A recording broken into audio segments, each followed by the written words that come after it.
السلام عليكم، مرحبا بكم معايا فيديو جديد ووصفة جديدة إن شاء الله.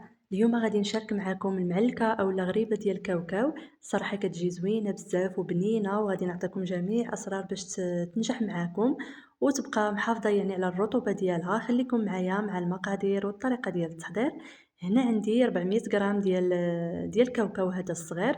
من الأفضل خذوا هذا، الصراحة كيكون بنين، وصهدوه شوية في الفران، يعني غير يتصهد، ما غاديش تحمروه بزاف. صافي وكندوزو هكا في الطحانة، ضروري كطحنوه يعني حتى كيولي رقيق على شكل كسكسو. وكنزيد عليه ساشي ديال الفاني، كنضيف كاس الا ربع ديال سكر سنيده، وغادي نضيف هنا ساشي ديال الكاكاو باش كيعطينا داك اللوين الزوين ديال الغريبه. وإلا بغيتو زعما ما ديروش ماشي مشكل، نتوما كيبقى لكم الاختيار. وهنا درت واحد المعلقه كبيره ديال مربى ديال المشماش، ودرت هنا معلقة كبيرة ديال الزبدة، يمكن لكم تعوضوها هكا بالزيت. وكندير واحد الرشيشة ديال المليحة غير هكا لتصحيح الذوق. وغادي نحاول ندخل مزيان داك الزبدة مع الكونفيتور مع هاد الكاوكاو، يعني حتى كنحس بيهم يعني ينسجموا مع بعضياتهم. يعني ضروري في هاد المرحلة هادي خصكم تعركوها مزيان باش هكا كتحسوا بها بحال معلكة، وعاد كتضيفوا باقي المكونات. يعني ضروري من هاد المرحلة هادي. والصراحة هاد الغريبة هادي كتجي زوينة بزاف وكتجي بنينة، يعني أنا هادي أحسن غريبة عندي، كتعجبني بزاف. وهنا كيف ما كتشوفوا معايا عندي جوج بيضات، ولكن أنا غادي نضيف في الأول غادي نضيف غير بيضة وحدة، وغادي نخلط مزيان يعني حتى كنشوف القوام ديالها كيفاش خصو يكون. يعني هي ما خصهاش تجي قاصحة، راكم عارفين المعلكة إلا جبتوها قاصحة راه ما غاديش تنجح معاكم، غادي تجيكم من طيبوها غادي تجيكم قاصحة بزاف وما غاديش تنال الإعجاب ديالكم. وهنا كنضيف جوج خمارات. هنا أنا هاد الساشي هادي كتهز لي جوج خمارات فيها 15 غرام. نتوما ديروا جوج ساشيات ديال الخميرة العادية اللي عندنا اللي كنستعملو. صافي غادي نحاول نخلطها يعني مزيان حتى كتنسجم لي مع المكونات اللي ضفت. ومن بعد غادي يعني البيضة الثانية ما غاديش نضيفها كلها، غادي نضيف غير النص منها هكا باش ما يجينيش هكا الخليط يعني جاري بزاف. صافي كيف ما كتشوفوا معايا انا غادي نضيف نص بيضة، يعني كنحاول انني نقسمها. وانتم الا كان عندكم البيض يعني صغير راكم غادي تحتاجوا جوج، انا حيت هادو كبار داكشي علاش باش درت غير وحده ونص. صافي هنا كيف ما كتشوفوا معايا غادي نخلطها. وواحد الملاحظه، يعني الا بغيتوا ديروا حتى الكوك في هاد الغريبه هادي، ديروا الكوك الميدم، ديروا هكاك واحد نص كاس.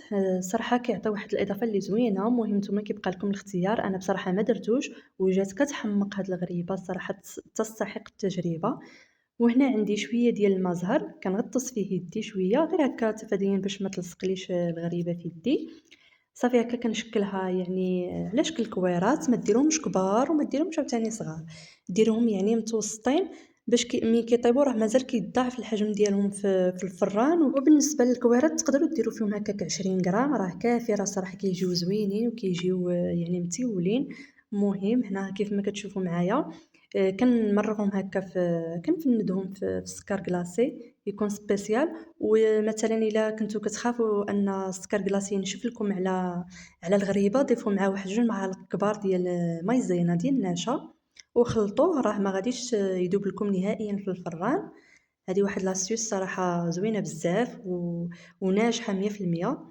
أنا ديما كنديرها بصراحة، ما عمر يعني الغريبة هكا دابت لي ملي كندير عليها سكر كلاصي وندخلها للفران يعني ما كيذوبش حتى السكر كلاصي. صافي أنا غادي نستعمر يعني، وكتحاولوا أن كتخليو فيها السكر كلاصي، ما تنفضوش يعني الغريبة ديالكم، خليوها هكاك يعني عمروها هكا بسكر كلاصي وحطوها. صافي هنا ملي كتشوفوا يديكم يعني بدات كتعمر بكاوكاو، صافي كتغسلوا يديكم باش كتخدموا يعني بكل أريحية. صافي هنايا كنكمل الكمية اللي عندي، وراه تبارك الله راه كتعطي واحد الكمية اللي لا بأس بها. واهم حاجه في هاد الغريبه ديال الكاوكاو يعني من تخلطوها وتساليو خليوها واحد نص ساعه هكاك حتى كتشرب وكتعلك، الصراحه كتولي معلكه من كترتاح.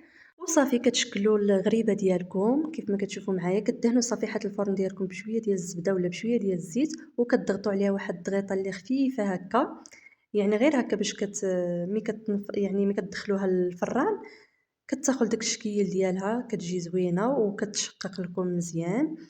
وإلا بغيتو ديرو حتى من فوق منها هكا الكركاع كتقدروا ديروه، إلا بغيتو تخليوها غير هكا كيف ما درت لها أنا. الصراحة راه حتى هكاك راه كتجي زوينة وكتجي أنيقة وكتجي رائعة في المذاق، والصراحة تستحق التجربة.